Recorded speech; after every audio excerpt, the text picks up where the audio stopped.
Mama, salamat ah.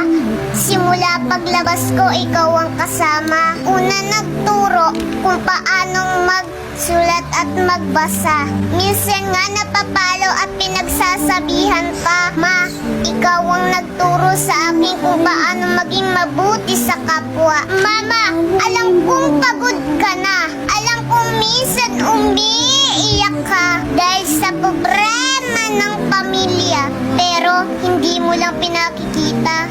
Mama, alam ko rin na may nararamdaman ka na dahil sa buong araw na pag-aalaga.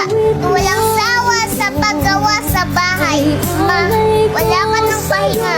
Ingatan mo naman sarili mo, Mama. Hindi kasi namin kaya pag may nangyari sa iyong masama. Sorry, Ma. Hindi ako nakikinig sa'yo. Hindi nakikinig sa mga sinasabi mo. Lagi akong nagmumuryot, Mama.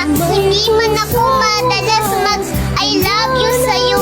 Pero Ma, laman ka ng mga dasal ko. Sana humaba pa ang buhay mo.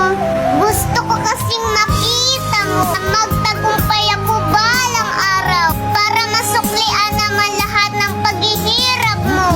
Ma, salamat sa iyong sakripisyo. Pangako, pag hindi mo na kayang tumayo, ako ang magiging paa mo.